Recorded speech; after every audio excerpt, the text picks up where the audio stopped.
Smart communicators அனைவருக்கும் வணக்கம் நண்பர்களே. இன்று நாம் பார்க்க போகும் ட்ரேடிங் ஸ்ட்ராட்டஜி மிகவும் எளிமையானது. ஆனால் சரியான விதிமுறைகளுடன் பயன்படுத்தினா நல்ல பிரேக் அவுட் ட்ரேடிங் செட்டப்களை கண்டுபிடிச்சு நம்ம ப்ராஃபிட் எடுக்க முடியும். நம்ம இத்தனை முறை பிரேக் அவுட் பார்த்து வாங்கியிருப்போம். நான் வாங்கிய சில நிமிடங்கள்ல பங்கு கீழே விழுந்து ஸ்டாப் லாஸ் அடிக்கும். பெரும்பாலான ட்ரேடர்ஸ் வாழ்க்கையில இது நடந்திருக்கும். இதற்கு காரணம் ஸ்ட்ராட்டஜி இல்லாதது அல்ல, சரியான கன்ஃபர்மேஷன் இல்லாததுதான் நமக்கு ஸ்டாப் லாஸ் அடிக்குது. இப்ப நம்ம பார்க்க போற ஸ்ட்ராட்டஜியானது சரியான கன்ஃபர்மேஷன் உடைய இந்த ரூலை மட்டும் நீங்க பின்பற்றினால் பல ஃபால்ஸ் பிரேக் அவுட்டுகளை தவிர்க்க முடியும். அதுதான் ப்ரீவியஸ், அதோட ஸ்ட்ராட்டஜி பேரு என்ன அப்படின்னா ப்ரீவியஸ் மந்த் உடைய கை. ப்ரீவியஸ் மந்த் உடைய கையை நம்ம மார்க் பண்ணலாம். ப்ரீவியஸ் வீக்கோடைய கையை மார்க் பண்ணிக்கலாம். அப்புறம் டெய்லி கேண்டிலுடைய க்ளோஸ் பாயிண்ட மார்க் பண்ணலாம். டெய்லி கேண்டிலுடைய க்ளோஸ் பாயிண்ட்ல மார்க் பண்ணிடலாம். இது மூணு மட்டும்தான் இந்த ஸ்ட்ராட்டஜிக்கு முதலானது. முதல்ல இந்த ஸ்ட்ராட்டஜியில அடிப்படை என்னன்னு சொல்லிக்குவோம். ஒரு பங்கா இருந்தாலும் சரி, இண்டெக்ஸா இருந்தாலும் சரி, கடந்த மாதத்தில் அந்த பங்கு எவ்வளவு உயரம் சென்றது என்பதுதான் ப்ரீவியஸ் மந்த் கை. பிஎம் கட்சன் போட்டிருக்கோம், மந்த் கை அப்படின்றது. அதே நேரத்துல கடந்த முழுமையான பாகத்தில் அந்த பங்கு எவ்வளவு உயரம் சென்றது என்பதுதான் ப்ரீவியஸ் வீக் கை, பிடபிள்யூ கட்ச் அப்படின்னு சொல்லி. இந்த இரண்டு நிலைகளுமே சாதாரண கோடுகள் அல்ல. இந்த இடங்களில் தான் பையர்ஸ் மற்றும் செல்லர்ஸ் கடுமையாக மோதி இருப்பார்கள். அதனாலதான் அவை முக்கிய ரெசிஸ்டன்ஸ் லெவலாக அல்லது சப்போர்ட் லெவலாகவோ மாறுகின்றன. இப்போது சார்ட்ல இரண்டு கரிசாண்டல் லைன்களையும் நம்ம வரைஞ்சிட்டோம். மந்த் உடைய கை, வீக்கு உடைய கைய வரைஞ்சிட்டோம். அடுத்து நம்ம என்ன செய்யணும் அப்படின்னா ப்ரீவியஸ் மந்த் மற்றும் ப்ரீவியஸ் வீக் கையை டிரா பண்ணிட்டோம். அடுத்து நம்ம என்ன செய்யணும்னா இப்ப நடக்கக்கூடிய பிளேஸ் ஆனது எது அதிக விலையில் இருக்கிறதோ அதுதான் பிரேக் அவுட் லெவல் அப்படின்னு சொல்லி முடிவு பண்ணிக்கணும். அதாவது ப்ரீவியஸ் மந்த் ஒரு 1000 ரூபாய் இருக்கு, ப்ரீவியஸ் வீக் கை 1020 ரூபாய் இருக்கு அப்படின்னா அந்த ப்ரீவியஸ் வீக் கைக்கு மேலே சென்றால் மட்டுமே பிரேக் அவுட் அப்படிங்கிறத முடிவு பண்ணிக்கணும். ஏன்னா அங்கேதான் ப்ரீவியஸ் வீக் கை 1020ன்னு இருக்கு. நம்முடைய டிசிஷன் லெவலு அதே போல ப்ரீவியஸ் மந்த் கை 1050, ப்ரீவியஸ் கை 1020 இருக்குன்னு வச்சுக்கோங்க. அப்ப என்னாச்சுன்னா ப்ரீவியஸ் மந்த் கையை கட் பண்ணா மட்டுமே பிரேக் அவுட் அப்படின்னு சொல்லுவோம். இந்த விதியை மட்டும் நினைவுல வச்சுக்கோங்க. எந்த கை உயரமா இருக்கோ அதை கட் பண்ணா மட்டுமே பிரேக் அவுட் அப்படிங்கிறத முடிவு பண்ணிக்கோங்க. இதுல எந்த குழப்பமும் இருக்கக்கூடாது.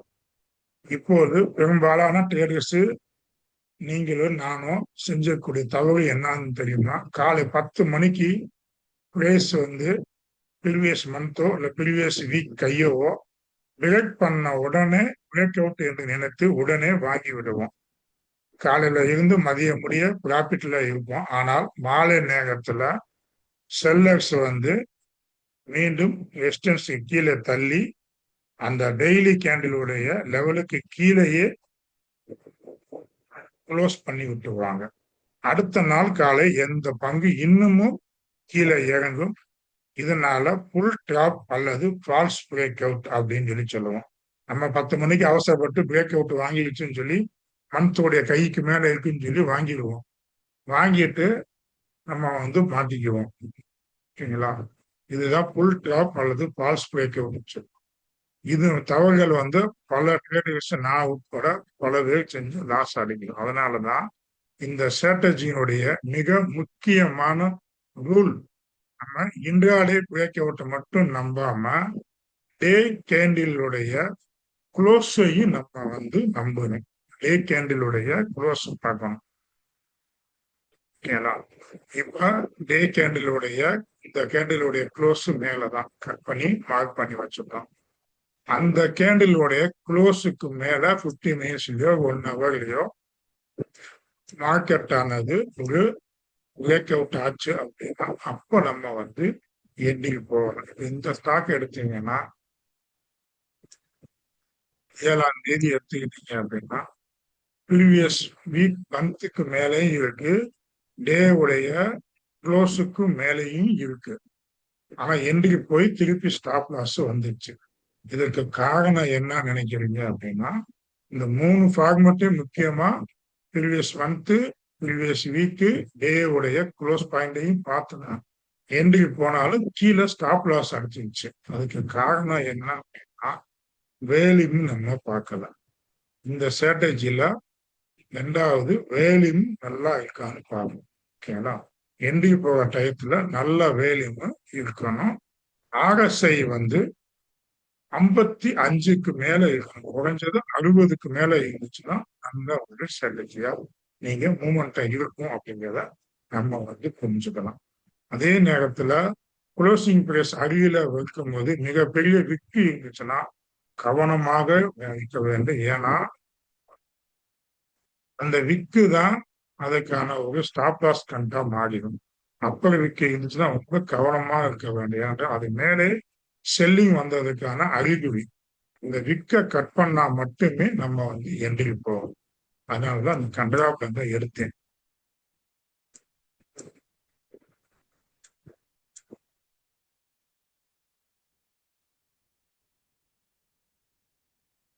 காலையில ஒரு 10:15க்கு மேல மார்க்கெட்டுக்குள்ள போயிருந்தோம் அப்படின்னா 10:15க்கு அப்புறம் பாத்தீங்கன்னா 11 மணிக்கு என்ட்ரி கிடைச்சிருக்கு.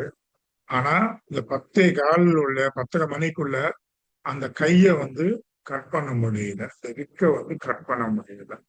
கட் பண்ண முடியாம கீழேயே வந்துருச்சு. அதனால இந்த மாதிரி விக்கு வந்துச்சுன்னா அந்த விக்க கட் பண்ணி க்ளோஸ் கொடுத்தா மட்டுமே நம்ம வந்து என்ட்ரி போவோம். அடுத்ததாக நம்ம வந்து வேலியும் பார்க்கணும். இந்த இடத்துல வேலியுமே இல்லை. அதனால பிரேக் அவுட்னு வந்துச்சுன்னா வேலியுமோட இந்த மூவிங் ஆவரேஜ் போட்டு வேலியும் இண்டிகேட்டர்னா ஆன் பண்ணிட்டு இதுல மூவிங் ஆவரேஜ் ஆன் பண்ணிக்கணும். ஆன் பண்ணிக்கிட்டு மூவிங் ஆவரேஜ் நான் 10 போட்டிருக்கேன். பெரும்பாலும் எல்லாருமே 20 பயன்படுத்துவாங்க. நம்ம ஒரு குறுகிய கால ட்ரேடர்னால 10 இருக்கட்டும். ஏன்னா இந்த 10 டே மூவிங் ஆவரேஜ்க்கு மேல கூட வேலையுமே இல்லை. அப்படி இருக்கும்போது இது எப்படி பிரேக் அவுட் ஆகும்? அதனால வேலியுமே பார்க்க RSI பார்க்கணும். இப்போது அதுக்கப்புறம் ஸ்ட்ராங்கான கேண்டில் க்ளோஸ் கொடுத்துருக்கான்னு பார்க்கணும். அந்த கேண்டிலுமே நல்ல வேலியுடன் இருந்துச்சு அப்படின்னா நம்ம என்ட்ரி எடுத்துடலாம். ஸ்டாப் லாஸ் ஆனது நம்ம எப்ப எடுக்கிறோமோ அதுக்கு ப்ரீவியஸுக்கு உள்ள கேண்டிலுடைய லோ பாயிண்டவோ இல்ல ஸ்விங்கியுடைய லோ பாயிண்டவோ அதுக்கு முன்னாடி உள்ள ஸ்விங்கி லோவோடைய லோ பாயிண்டவோ ஸ்டாப் லாஸா வச்சுக்கிட்டோம்னா நம்ம கேபிட்டல நல்லா பாதுகாப்பா வச்சுக்கலாம். ஒரு ட்ரேடு தவறினாலும் பரவாயில்லை. ஆனால் தவறான ட்ரேடு நம்ம ட்ரேடிங் கேபிட்டல பாதிக்கக்கூடாது. ட்ரேடரை பொறுத்தவரை குறைந்தபட்சம் 1:2 ரிஸ்க் ரிவார்டு ரேஷியோ இருக்க வேண்டும். 10 ரூபாய் ரிஸ்க் எடுத்தால் குறைந்தபட்சம் 20 பாயிண்ட் ஆனது ரிவார்டு கிடைக்கக்கூடிய செட்டப்புகளை மட்டுமே நம்ம எண்டில் போகணும். அதுக்கேற்றாப்புல நம்ம ஸ்ட்ராட்டஜியில கொண்டுட்டு வந்துக்கணும். அதுதான் மிகவும் நல்லது.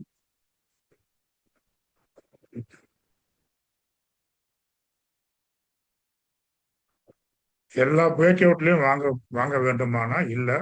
ஓவரால் மார்க்கெட்டு டவுன் டர்ன்ல இருந்தா செக்டாரும் பலவீனமா இருந்துச்சு அப்படின்னா பிரேக் அவுட் லோ வேல்யூம்ல வந்தா அந்த ட்ரேடை தவிர்த்து விடுங்க. சில நேரங்கள்ல ட்ரேடு எடுக்காமல் இருப்பது சிறந்த ட்ரேடிங் டிசிஷன். அதனால இந்த ஸ்ட்ராட்டஜின் வெற்றி என்ட்ரியில இல்லை, பொறுமையில தான் இருக்கு.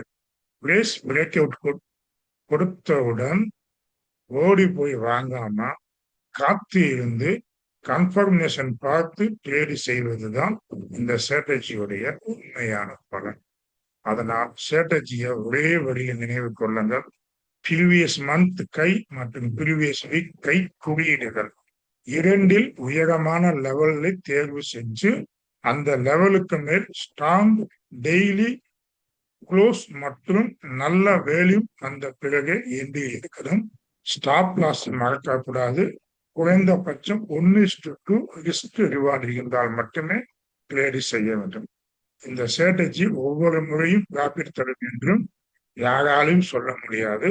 ரூல்ஸை தொடர்ந்து பின்பற்றினால் உணர்ச்சி வசப்பட்ட ட்ரேடிங்கை குறைத்து ஒழுக்கமான ட்ரேடிங்கை உருவாக்க இது ஒரு வலுவான அணுகுமுறையாக இருக்கும் அப்படிங்கிறது எனது எண்ணம். அதனால இந்த ஸ்ட்ராட்டஜி படி நீங்க மார்க் பண்ணி கரெக்டான முறையில எண்ணிட்டு போங்க. இந்த ஸ்ட்ராட்டஜியை வச்சு இண்டெக்ஸுக்கு நம்ம பண்ணலாம். ஆனா இண்டெக்ஸ் பண்ணும் போது ஷார்ட் ஷார்ட்டையும் வச்சுக்கணும். ஃபீச்சர்ஸ் ஷார்ட் ஷார்ட்டையும் அந்த பிரீமியம் இருக்கக்கூடிய ஷார்ட்டையும் நம்ம வச்சுக்கணும். 2 சார்ட்டுக்குமே டிராப் பண்ணி ஷார்ட்ல என்ட்ரி கன்ஃபர்மேஷன் ஆச்சு அப்படின்னா பிரீமியத்துல நம்ம என்ட்ரி போய்க்கணும். ஓகேங்களா? இப்போ இன்னைக்கு பாத்தீங்க அப்படின்னா நிப்டி 50 பாத்தீங்கன்னா நல்லா பாருங்க. ப்ரீவியஸ் மந்த் கைக்கு மேல நேத்து க்ளோஸ் கொடுத்ததுக்கு இப்ப ப்ரீவியஸ் மந்த்துக்கு மேல இருக்கிறாங்க. இதுக்கு மேல பிரேக் அவுட் ஆச்சுன்னா நல்லது. ஆனா நம்ம என்ன சொன்னோம், 3வது பாயிண்ட் டே உடைய க்ளோஸ், நேத்துடைய க்ளோஸ் பாயிண்ட் இந்த பாயிண்ட். இந்த க்ளோஸுக்கு மேல போகவே இல்லை, இந்த க்ளோஸுக்கு கீழேயே வந்துருச்சு. அப்ப நம்ம புட்கால பண்ணிருக்கலாம்.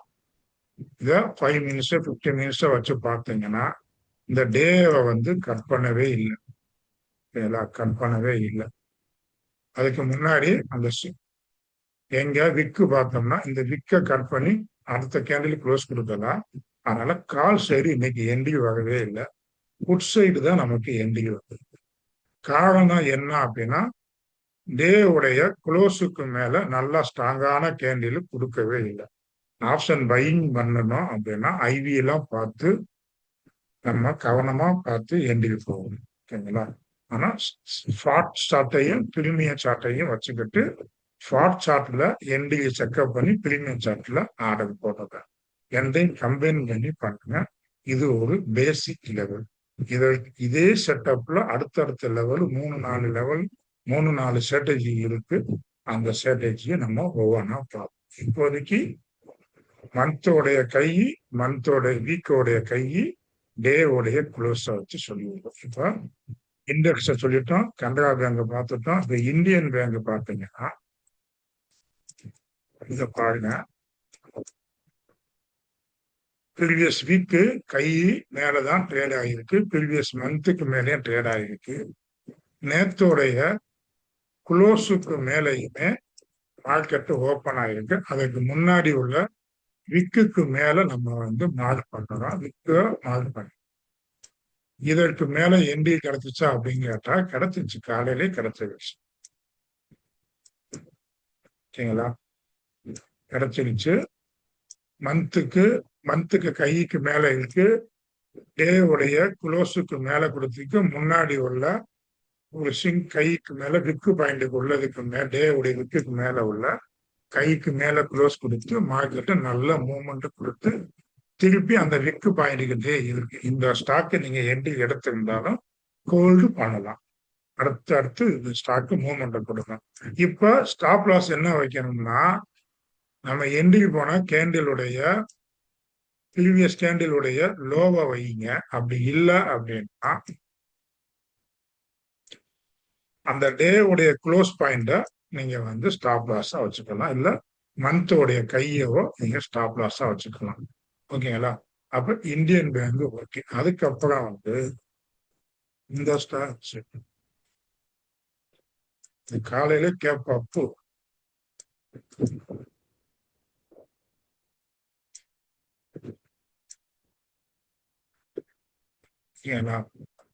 டே டைம் பிரேமில் பாத்துங்க.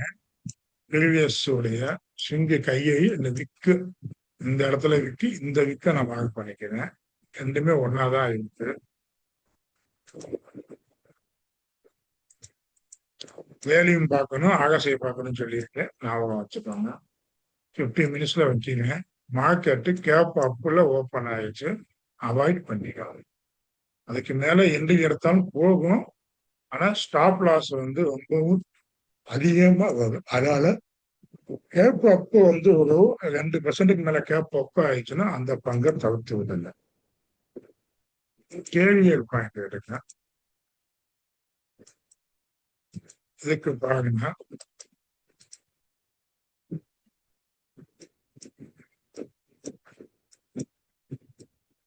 இதுல பாருங்க, இதுலயுமே ப்ரீவியஸ் மந்த்துக்கு மேலதான் இருக்கு. டே உடைய க்ளோஸ் இதுதான். மார்க்கெட் முடிஞ்சிருச்சா?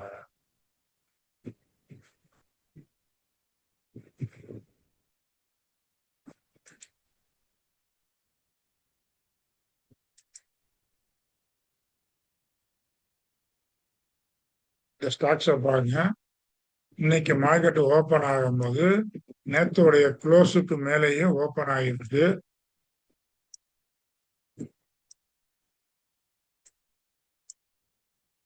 க்ளோஸ் ஆஃப் மேலே ஓபன் ஆகிருக்கு. ஆனா ப்ரீவியஸ் மந்த் கைக்கு மேல நடக்கல. அப்ப இந்த ஸ்டாக்ஸ் நம்ம செட்டப்ல இன்னமும் எந்திரி வரல. மூவ்மெண்ட்டும் கொடுத்துருக்கு. ஆனா ப்ரீவியஸ் மந்த் அதை வந்து நம்ம ரெஸ்டன்ஸா வச்சு போனாலுமே நமக்கு வந்து ஒரே கேண்டில் ஸ்ட்ராங்கா பெரிய கேண்டில் போயிடுச்சு. அதனால இந்த ஸ்டாக்ஸ் நமக்கு என்டி இல்லை. இந்த ஓடின ஸ்டாக்ஸே என்டி வரல அப்படின்னா இந்த ஸ்ட்ராட்டஜியோடைய ரூல்ஸ் என்ன சொல்லியிருக்கோம்? பொறுமை நிதானமான என்ட்ரி தான் இந்த ஸ்ட்ராட்டஜியில வெற்றி கொடுக்கும்னு சொல்லியிருக்கேன். அதனால இந்த ஸ்ட்ராட்டஜியை தொடர்ச்சியா ஃபார்வர்ட் பண்ணி டெஸ்ட் பண்ணி பாருங்க. ஒண்ணுமே இல்லை, சாப்லிங்ல போய் ஸ்கேனர் போடுங்க. டெய்லி க்ளோஸு 1 வீக் கையும் போடுங்க. டெய்லி க்ளோஸு 1 வீக் 1 மந்த் கையின்னு போடுங்க. அதே போல நீங்க 1 ஹவர்ல போறீங்கன்னா 1 ஹவர் க்ளோஸு 1 டே க்ளோஸுக்கு மேலேயும் சொல்லி போடுங்க. இந்த 3 கண்டிஷனை போடுங்க. சார்ட்லிங்க போட்டு பார்த்துக்கோங்க. ஆனா சார்ட்லிங்ல வரதை வச்சு நீங்க எண்டில் போகாம மேனுவலா இப்போதைக்கு மூவ்மெண்ட்டை கொடுக்கக்கூடிய sector chemical sector, defence sector. ஓகேங்களா? அந்த மூவ்மெண்ட்டை கொடுக்கக்கூடிய செக்டார்ல உள்ள பங்குகளை எடுத்து பேக் டெஸ்ட் பண்ணுங்க. மெயினா கான்செப்ட் ஞாபகம் வச்சுக்கோங்க. இந்த ஸ்ட்ராட்டஜியை ட்ரை பண்ணி பார்த்துட்டு பேப்பர் டெஸ்ட் பண்ணிட்டு எண்டிக்கு போகிறதுக்கு முன்னாடி அவசரப்படாம வேலையும் பாருங்க. ப்ரீவியஸ் விக்குக்கு மேல இருக்கான்னு பார்த்துக்கிட்டு RSI 60க்கு மேல இருக்கான்னு பார்த்துக்கோங்க.